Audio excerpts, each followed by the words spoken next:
तुषारहार धवला या शुभ्रवस्त्रावृता या वीणावरदण्डमण्डितकरा या श्वेतपद्मासना या ब्रह्माच्युतशङ्करप्रभृतिवीरदेवैः सदा वन्दिता सा मां पातु मीरा भगवती निःशेषजाड्यापहा। ॐ सर्वगणे सर्ववरदे सर्वदुष्टभयङ्करी सर्वदुःखहरे देवी महामीरा नमोऽस्तुते। सिद्धिबुद्धिप्रदे देवी भुक्तिमुक्तिप्रदायिनी मन्त्रमूर्ते सदा देवी महामीरा नमोऽस्तुते। आद्यन्तरहिते देवी आद्यशक्ते महेश्वरी योगदे योगसम्भुते महामीरा नमोऽस्तुते महामीरा नमोऽस्तुते।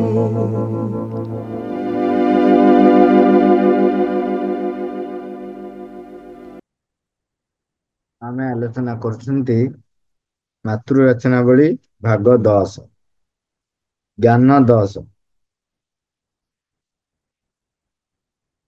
प्रभु लिखुछन्ति मोर आत्मा जानिछि जे सिए अमर, मात्र तुमे गोटाए मृत देह को खंड खंड करी काटी देउछ एवं सतयबा जणे विजयी परि चित्कार करी कहूछ तुमर आत्मा यह भीतर केउठी और तुमर अमरत्व भी केउठी। प्रभु लिखुछन्ति श्रीमंद लिखुछन्ति मोर आत्मा जानिछि जे से अमर, मात्र तुमे गोटाए मृत देह को खंड खंड करी काटी देउछ एवं सतयबा जणे विजयी परि चित्कार करी कहूछ तुमर आत्मा यह भीतर केउठी और तुमर अमरत्व भी केउठी। माँ वर्णना करी आरंभ करुछन्ति। माँ कहउछन्ति केवल सदृश ही सदृश को जानी पारे बोली आगुरु पुनरावृत्ति करी केते थर कहा जाइछि। मात्र केतोटी निर्दिष्ट दृष्टांत को छाड़देले खूब क्वचित लोके तार मर्म को बुझी पारंती।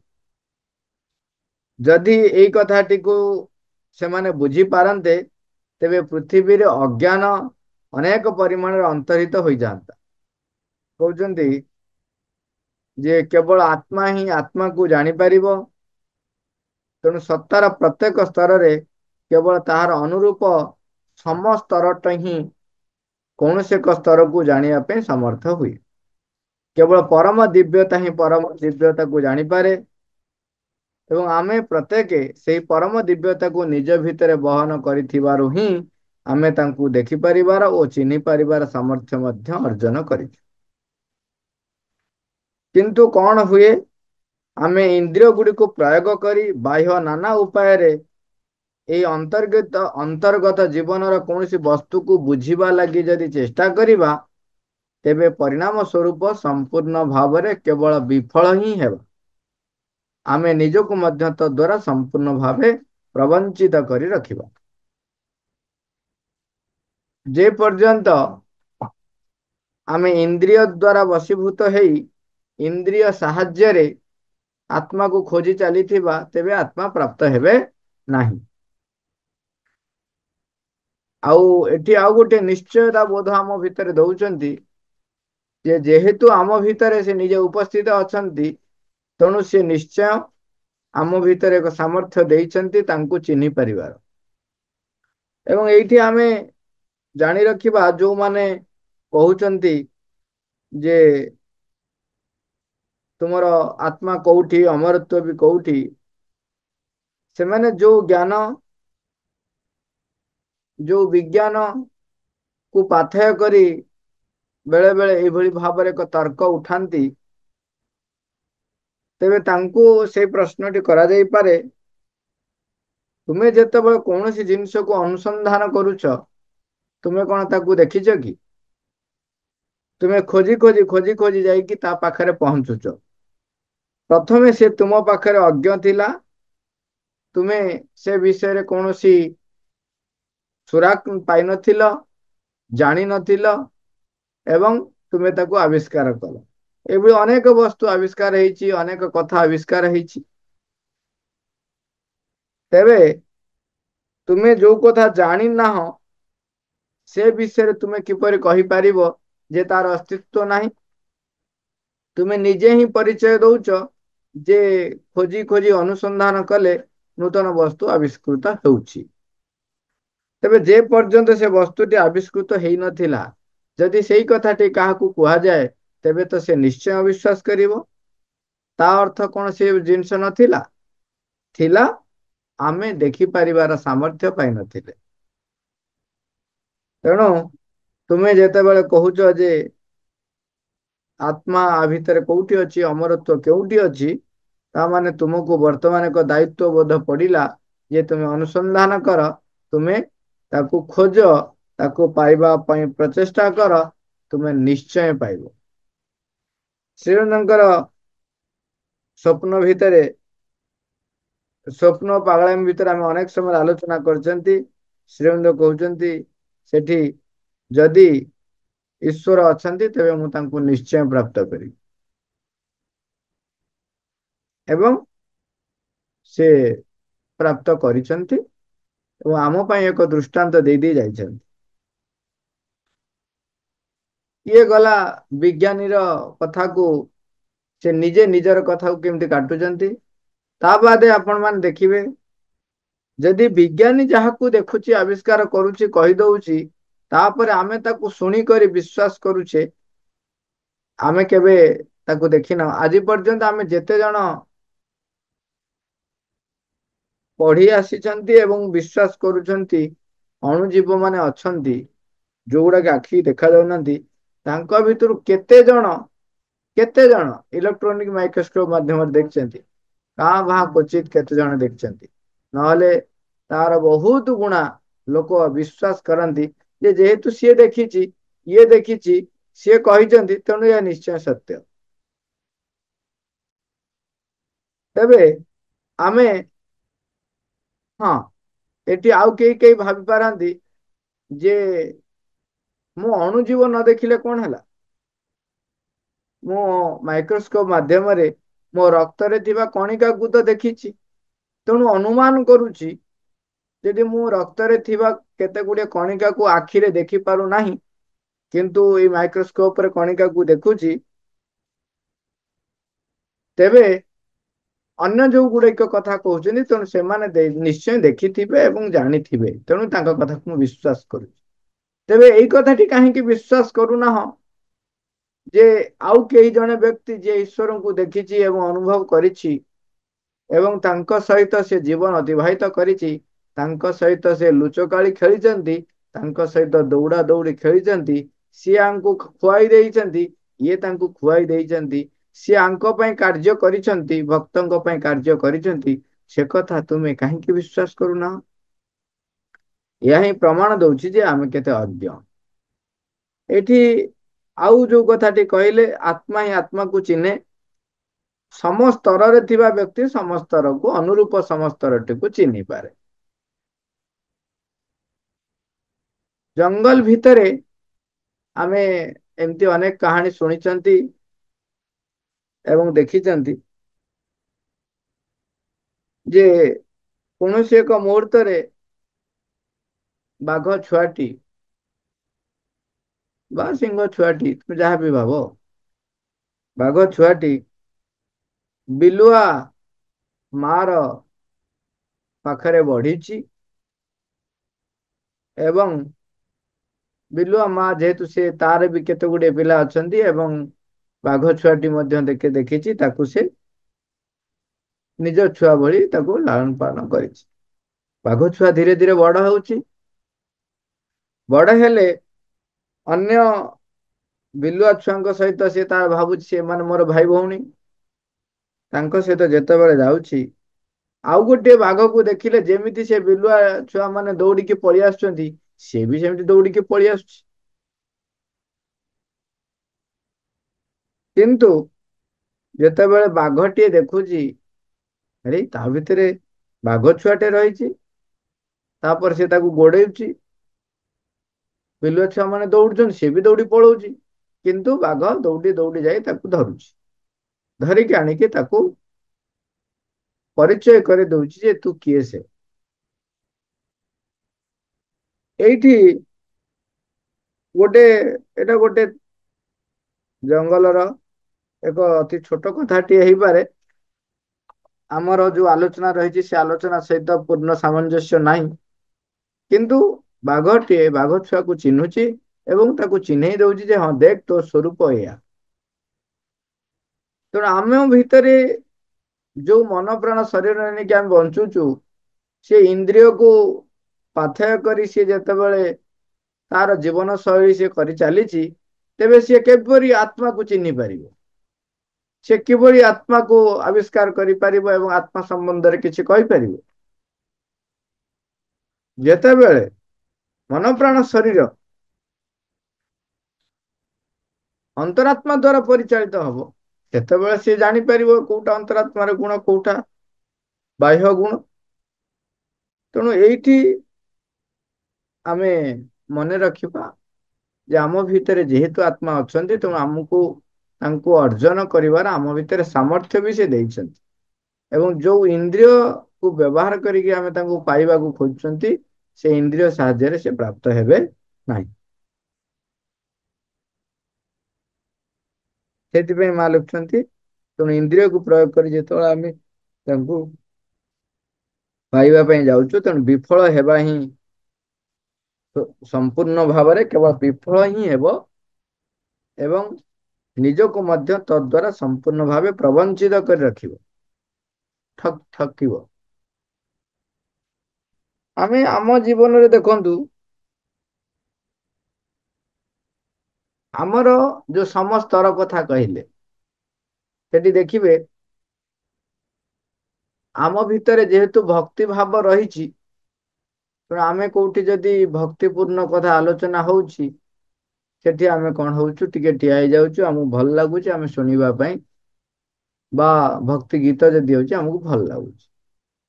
ଏବଂ ଯୋଉମାନଙ୍କ ଭିତରେ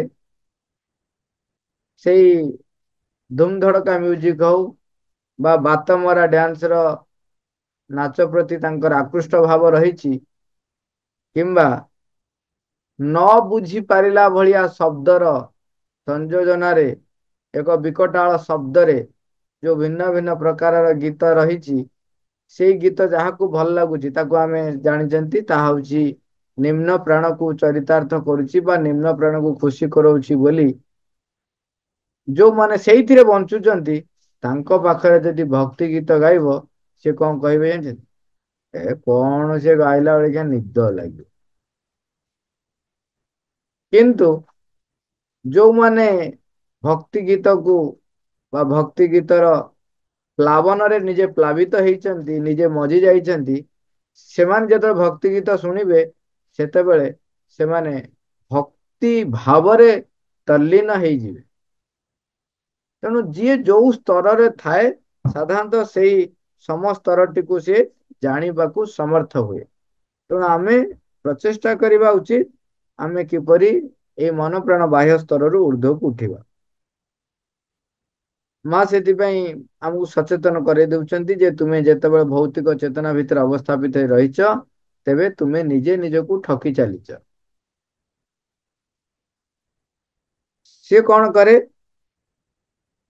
ଯେହେତୁ ମନର ଏକ ସୀମିତତା ରହିଛି, ସିଏ ଆଲୋଚନା କରେ, ପର୍ଯ୍ୟବେକ୍ଷଣ କରେ, କିନ୍ତୁ ଆପଣ ଚିନ୍ତା କରନ୍ତୁ, କୌଣସି ଏକ ବ୍ୟକ୍ତିଙ୍କୁ ଆପଣ ରାସ୍ତାରେ ଦେଖିଲେ, ଆପଣ କୌଣସି ଏକ ବ୍ୟକ୍ତିଙ୍କୁ ରାସ୍ତାରେ ଦେଖିଲେ, ଆପଣ ଯଦି ସେଇ ବ୍ୟକ୍ତିକୁ ଆଗରୁ କୋଉଠି କେବେ ଦେଖି ନାହାନ୍ତି, ତେବେ ରାସ୍ତାରେ ଦେଖିଲେ ଆପଣଙ୍କ ଆଖି ସିଆଡକୁ ଯାଏ ନାହିଁ, କିମ୍ବା ସେ ବିଷୟରେ ମୁଣ୍ଡ କେବେ ଭାବେ ନାହିଁ। କିନ୍ତୁ ଯୋଉ ବ୍ୟକ୍ତି ଆଗରୁ କେବେ ଦେଖିଥିଲେ, ରାସ୍ତାରେ ଦେଖିଲେ, ଏ ବ୍ୟକ୍ତିଟା କୋଉଠି ଦେଖିଲା ଭଳିଆ ମନେ ହଉଛି, ତାପରେ ଆପଣଙ୍କର ମୁଣ୍ଡ ସେଇଥିରେ ଖର୍ଚ୍ଚ ହେଲା।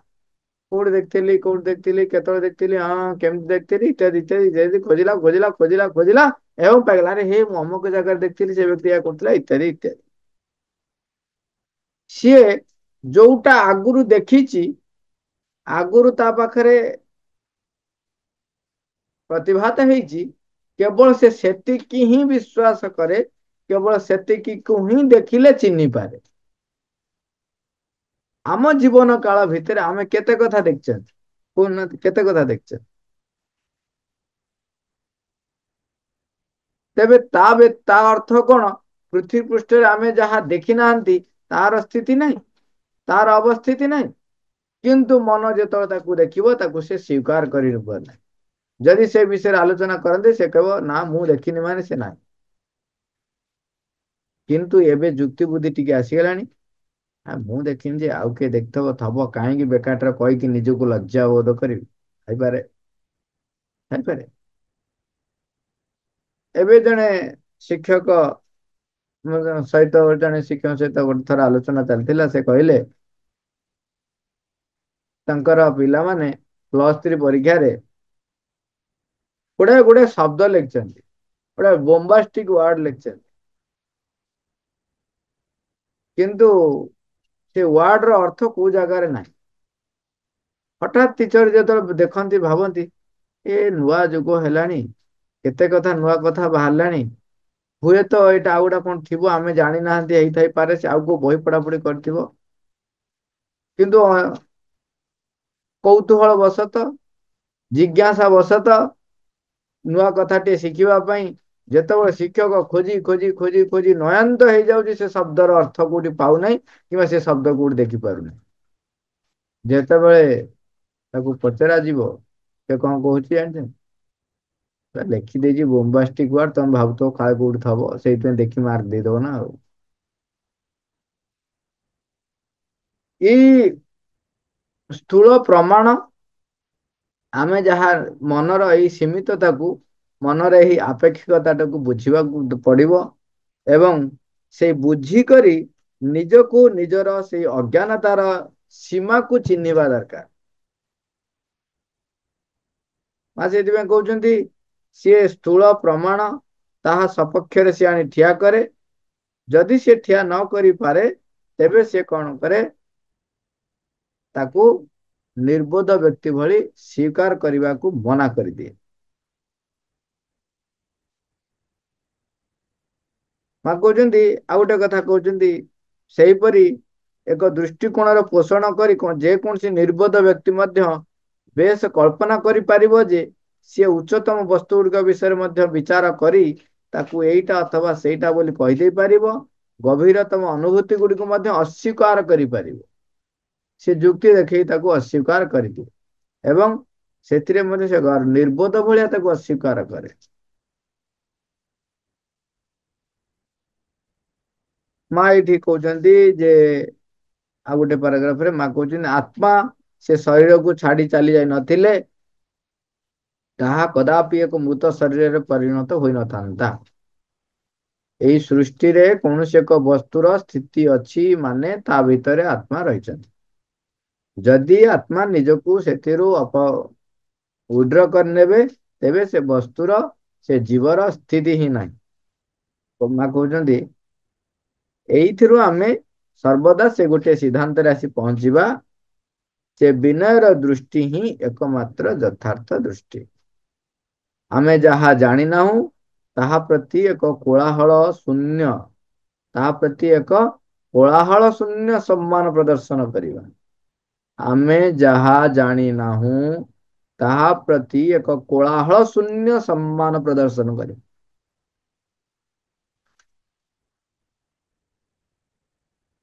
କୌଣସି ପ୍ରକାରର ଯୁକ୍ତି ତର୍କ କୋଳାହଳ ନ କରି ତାକୁ ସମ୍ମାନ ପ୍ରଦର୍ଶନ କରିବେ, ଯୋଉଟା ଆପଣ ଜାଣିନାହାନ୍ତି।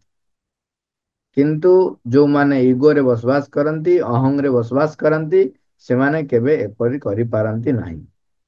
ସିଏ ଯଦିଓ ସମ୍ମାନ ପ୍ରଦର୍ଶନ କରନ୍ତି ବାହ୍ୟତଃ, କିନ୍ତୁ ଭିତରେ ଭିତରେ ତାଙ୍କର କୋଳାହଳ ଚାଲିଥାଏ।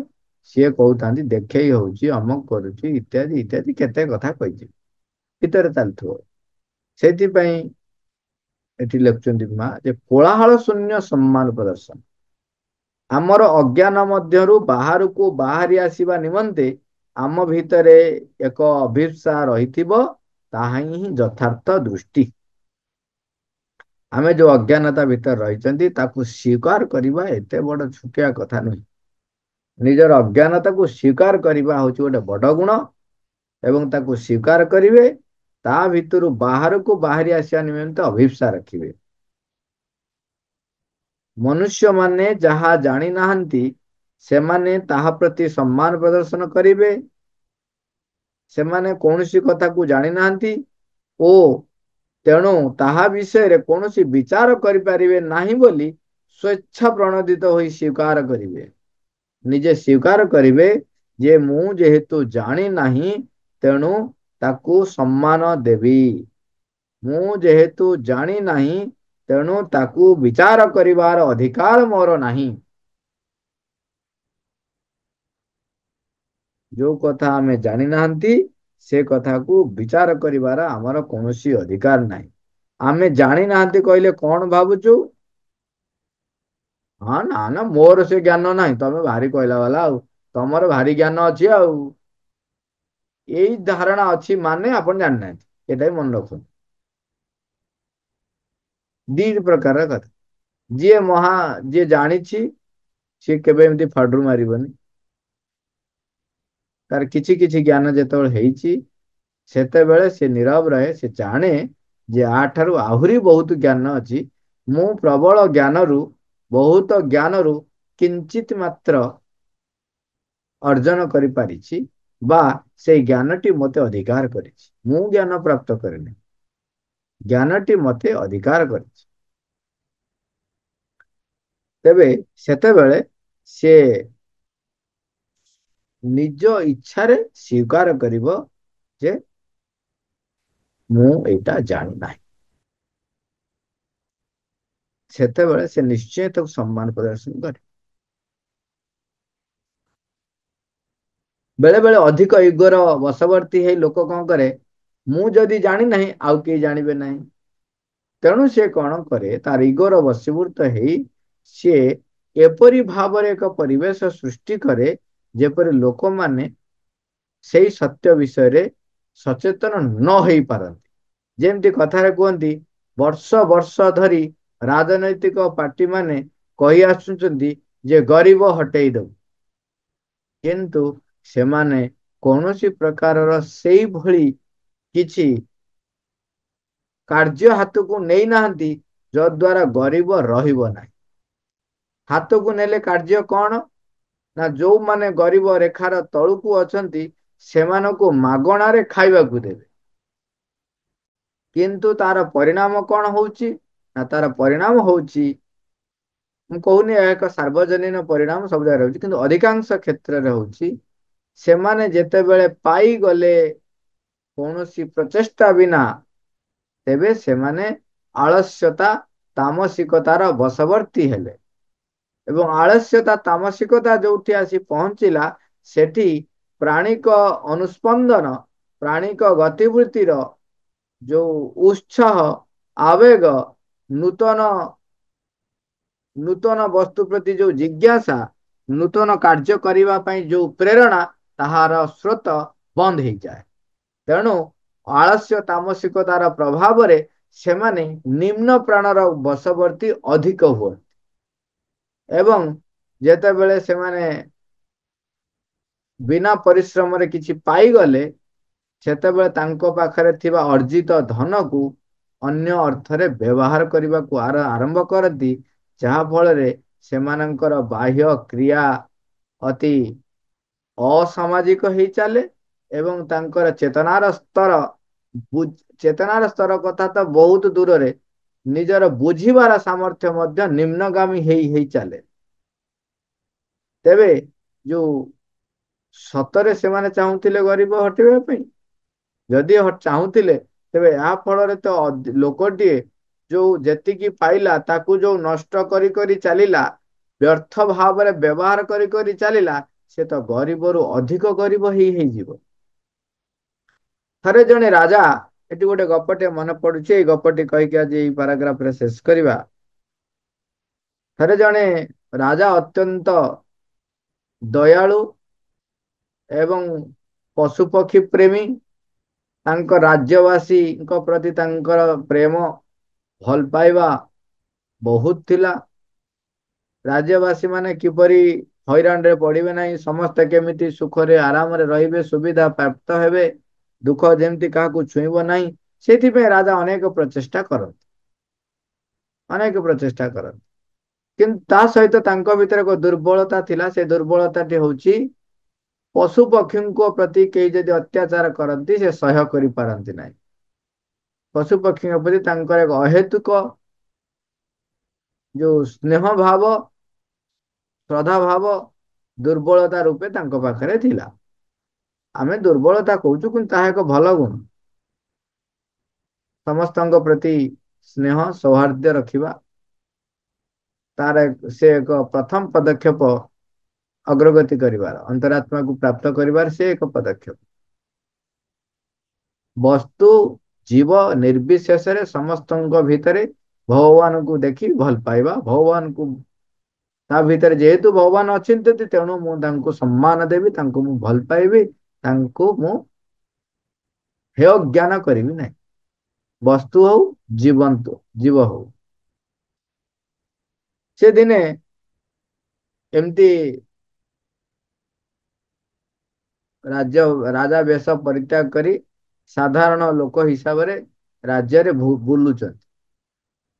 ବୁଲୁ ବୁଲୁ ଗୋଟେ ଜଙ୍ଗଲ ଭିତରେ ପଶି ଯାଇଛନ୍ତି।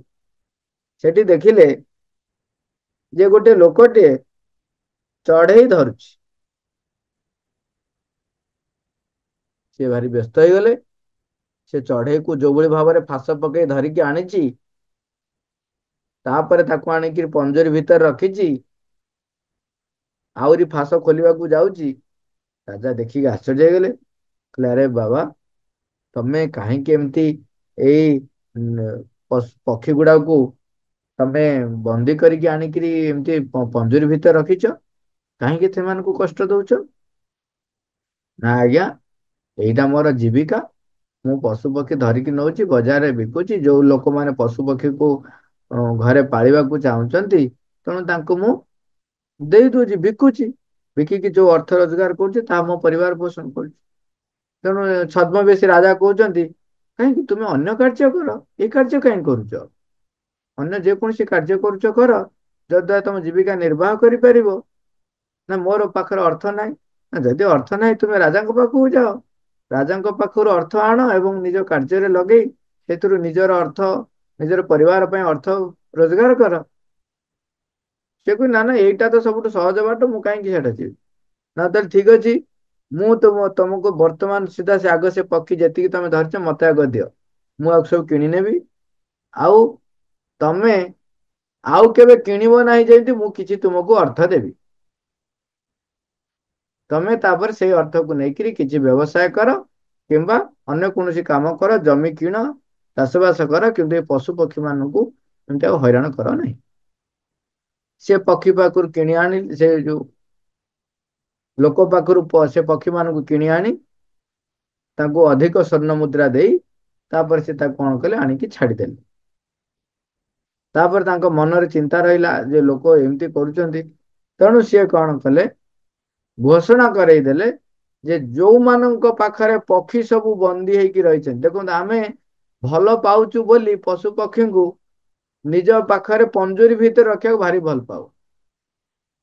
ମୋର ମନେ ପଡୁଛି, ଗୁଣ୍ଡିଚି ମୂଷା ଦୁଇଟି ଅନେକ ଦିନ ତଳେ ବାଉଲି ଭାଇ ତାଙ୍କ ଅଫିସରୁ ଧରିକି ଆଣିଥିଲେ। ସେତେବେଳେ ତାଙ୍କ ଆଖି ଫିଟି ନଥିଲା ଏବଂ ତାକୁ ଲାଳନ ପାଳନ କରିବାର, ବଞ୍ଚେଇ ରଖିବାର କିଛି ଦିନ ସୁଯୋଗ ପ୍ରାପ୍ତ ହେଇଥିଲା। ଯେତେବେଳେ ସେମାନେ ଧୀରେ ଧୀରେ ବଡ ହେଇ ଚାଲିଲେ, ତାଙ୍କୁ କେତେ ଜଣ ମତେ ପ୍ରସ୍ତାବ ଦେଲେ ଯେ ତାଙ୍କୁ ଟିକେ ଟିକେ ଅଫିମ ଦିଏ, ତାହେଲେ ସେ ଯୁଆଡେ ଗଲେ ବି ଆସିବ ତୋ ପାଖକୁ। କାହିଁକି ନା ମୁଁ ଆରମ୍ଭରୁ ହିଁ ତାଙ୍କୁ ବନ୍ଦୀ କରି ରଖିନଥିଲି, ସବୁବେଳେ ଛାଡି ଦେଇକି ଯାଏ, ବହୁତ କଥା ଅଛି। ତାପରେ ଯେତେବେଳେ ସେମାନେ ବଡ ହେଇଗଲେ, ବାହାରେ ରହିପାରିବାର ସାମର୍ଥ୍ୟ ଆସିଲା, ତାଙ୍କୁ କେମିତି ଡେଇଁବା କେମିତି ଚଢିବା ସେ ସବୁ ଶିଖା ହେଲା। ଏବଂ ପାଖରେ ଶାଗୁଆନ ଗଛରେ ତାଙ୍କୁ ଛାଡି ଦିଆଗଲା ଯେମିତି ସେ ଯିବେ। କିନ୍ତୁ ସେ ପ୍ରଥମେ ପ୍ରଥମେ ଗଲେ ନାହିଁ। ଏମିତି ହେଇ ହେଇ ହେଇ ହେଇ ଅଭ୍ୟାସ କରିକି ତାଙ୍କୁ ବାହାରେ ବଞ୍ଚିବା ପାଇଁ ଶିକ୍ଷା ଦିଆଗଲା ଏବଂ ବାହାରେ ଛାଡି ଦିଆଗଲା। କିନ୍ତୁ ସେ ପୁଣି ଫେରି ଆସନ୍ତି ସନ୍ଧ୍ୟା ହେଲେ। କାଳେ ଆସିବେ ନ ଆସିବେ କେତେକ ଲୋକ କହିଲେ ତାଙ୍କୁ ଟିକେ ଟିକେ ଅଫିମ ଦିଅ ସେ ବାରମ୍ବାର ଆସିବେ। କାହିଁକି? ସେମାନେ ହଉଛନ୍ତି ବନ୍ୟଚାରୀ। ସେମାନେ ଗଛ ବୃଛରେ ରହିବେ ବୁଲିବେ। ତମେ ଯଦି ସତରେ ତାଙ୍କୁ ଭଲ ପାଉଛ ତେବେ ତୁମେ ତୁମ ପାଖରେ ତାକୁ ବନ୍ଦୀ କରି ରଖିବ କେମିତି? ଆମେ ଯାହାକୁ ଭଲ ପାଉ ତାକୁ କେବେ ବନ୍ଦୀ କରି ରଖିବା ଆମକୁ ଭଲ ଲାଗିବ? କିନ୍ତୁ ଆମର ଭଲ ପାଇବାଟା ଏତେ ନିମ୍ନ ସ୍ତରରେ ଯେ ଆମେ ତାକୁ ଅଧିକାର ସାବ୍ୟସ୍ତ କରି ତାକୁ ଅଧିକୃତ କରି ରଖିବାକୁ ଆମେ କହୁ ସେଟା ହଉଛି ଭଲ ପାଇବା। ଏବଂ ତାଙ୍କୁ ଛାଡି ଦିଆଗଲା ଏବଂ ସେ ବାରମ୍ବାର ବାରମ୍ବାର ଆସିଲେ। କିପରି ନ ଅନେକ କିଛି ଦିନ ପରେ ବର୍ଷେ ଖଣ୍ଡେ ପରେ ଆଉ ଆସିଲେ ନାହିଁ ଯେତେବେଳେ କିନ୍ତୁ ବର୍ଷେ ଦି ବର୍ଷ ପରେ ବୋଧେ ସମାଧି ପାଖରେ ଚାରିପଟେ ପାଣି ପକା ହେଇକି ସଫା ହଉଛି। ସେଇ ସମୟରେ ପଛରେ ଗୋଟେ ପିଲା କହିଲା କହିଲା ଭାଇ ଆପଣ ଯୁଆଡେ ଯାଉଛନ୍ତି ଗୋଟେ ଗୁଣ୍ଡୁଚି ମୂଷା ଆପଣଙ୍କ ଆଡକୁ ଯାଉଛି। ତାପରେ ଆପଣ ଯେତେବେଳେ ସେପଟକୁ ପଳଉଛନ୍ତି ସେ ପୁଣି ଗଛ ଉପରକୁ ପଳଉଛି। ପାଣି ପଡିଲାଣି ସେ ପାଣିରେ ଓଦା ହେଇଗଲାଣି। ମୁଁ କହିଲି ତାହେଲେ ବୋଧେ ସିଏ ଆସିଛି ଆଉ ସେ ପୁରୁଣା ଗୁଣ୍ଡୁଚି ମୂଷା ଆଉ। ସେ ଯୋଉ ଗଛ ସେଇଠି ଚମ୍ପା ଗଛ ପାଖରେ ଥାଏ। ଗୋଟେ ହୁଇସିଲ ମରା ଗୋଟେ ଥାଏ ସେଇ ହୁଇସିଲ ମାରିଲେ ସେ ପଳେଇ ଆସେ। ଯେତେବେଳେ ସେ ହୁଇସିଲ ମାରିଛି ସେ ଗୁଣ୍ଡୁଚି ମୂଷାଟି ଦୌଡିକି ପଳେଇ ଆସିଛି। ଓଦା ହେଇ ସରସର ହେଇଯାଇଛି ଯାହା ହଉ ତାକୁ ପୋଛି ପାଛି ଦେଇ ରହିଲା। ତେବେ ଦେଖନ୍ତୁ ସେ ଏବେ ବି 2 ବର୍ଷ ପରେ ମଧ୍ୟ ମନେ ରଖିଛି ଯେ ଏଇ ବ୍ୟକ୍ତି ଏଇ ହୁଇସିଲ ମାରିବା ତାକୁ ସେ ମନେ ରଖିଛି। ଏବଂ ବଣର ଯୋଉଟା ଅତି ହିଂସ୍ର ପ୍ରାଣୀ ଆପଣ ଦେଖୁଥିବେ ସୋସିଆଲ ମିଡିଆରେ ସେମାନେ କିପରି ଲୋକକୁ ଚିହ୍ନୁଛନ୍ତି।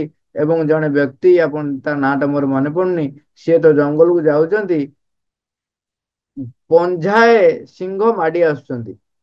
ଆସିକି ତା ସହିତ ଖେଳୁଛନ୍ତି ଲଟର ପଟର ହଉଛନ୍ତି। ସେ ତା ଛୁଆଙ୍କୁ ପ୍ରଥମେ ଚିହ୍ନେଇ ଦଉଛି ଯେ ଇଏ ମୋ ମାଲିକ। ମାନେ ଇଏ ମୋ ତ ସେବା କରିଥିଲେ ଇଏ ମତେ ଏମିତି ବଞ୍ଚେଇଥିଲେ ମତେ ସେବା କରିଥିଲେ। ତାପରେ ସେ ଛୁଆ ତାଙ୍କର ସିଂହର ଯୋଉ ଛୁଆ ମାନେ ସେମାନେ ତା ସହିତ ଖେଳୁଛନ୍ତି ଗଡା ପଡା ହେଇକି। ତେଣୁ ଭଲ ପାଇବା ଅର୍ଥ ନୁହଁ କେବେ କାହାକୁ ଲଦି ଦବା। ଓକେ ଅଧିକାର ସାବ୍ୟସ୍ତ କରିବା। ଏଠି ଆମେ ଯୋଉ ଗପଟି ଥିଲା ସେ ଗପଟି ହଉଛି ସେ କଣ କରୁଛନ୍ତି ନା ଘୋଷଣା କରୁଛନ୍ତି ଯାହା ଯାହା ପାଖରେ ପକ୍ଷୀ ରହିଛି ସେମାନେ ସମସ୍ତେ ଆଣିଦେଲେ ତାଙ୍କୁ ତାଙ୍କର ଇପ୍ସିତ ମୂଲ୍ୟ ଠାରୁ ଅଧିକ ମୂଲ୍ୟ ତାଙ୍କୁ ଦିଆଯିବ। ତେଣୁ ସମସ୍ତେ ଆଣିକି ପକ୍ଷୀ ମାନଙ୍କୁ ଦିଅନ୍ତି। ରାଜା ସେଠୁ ସମସ୍ତେ ଯେତେକ ପାଖରେ ଯାହା ପାଖରେ ପକ୍ଷୀ ଥିଲା ସମସ୍ତେ ଆଣି ଦଉଛନ୍ତି। ଏବଂ ଇଏ କଣ କରୁଛନ୍ତି ତାଙ୍କୁ ଅର୍ଥ ଦେଇକରି ପକ୍ଷୀକୁ ଉଡେଇ ଦଉଛନ୍ତି। ତାପରେ ଡେଲି ଚାଲିଲା ଲୋକ ଆଣିଲେ ପଇସା ନେଲେ ରାଜାଙ୍କ ପାଖରୁ ପକ୍ଷୀ ଉଡେଇଲେ। ଦିନେ କଣ ହେଇଛି ଜଣେ ତାଙ୍କ ଗୁରୁ ସେ ବାଟ ଦେଇ ଆସୁଛନ୍ତି ଦେଖୁଛନ୍ତି ଇଏ କଣ ରାଜା କରୁଛନ୍ତି। ରାଜା କହିଲେ ଆଜ୍ଞା ମୁଁ ଦେଖନ୍ତୁ ପକ୍ଷୀ ଗୁଡାକୁ କିଏ ବିକଳ କରୁଥିଲେ ମୁଁ ତାଙ୍କୁ ସେଥିପାଇଁ ପକ୍ଷୀ ମାନଙ୍କୁ ମୁକ୍ତ କରିବା ପାଇଁ କାର୍ଯ୍ୟ କରୁଛି। ତାପରେ ରାଜା ଗୁରୁ କହିଲେ କହିଲେ ତମେ ଭାବୁଛ ତମେ ଯାହା କରୁଛ ବହୁତ ଭଲ କାମ କରୁଛ ଦେଖିବ ଆସ। ତାପରେ ନେଇଗଲେ ସେଇ ଜଙ୍ଗଲ ଭିତରକୁ ଦେଖ ଯାଇକି। ଦେଖିଲା ବେଳକୁ ଅନେକ ଲୋକ ପକ୍ଷୀ ଧରିବାରେ ବ୍ୟସ୍ତ। କାହିଁକି ରାଜା ଦଉଛନ୍ତି ଅଧିକ ଅର୍ଥ ନା।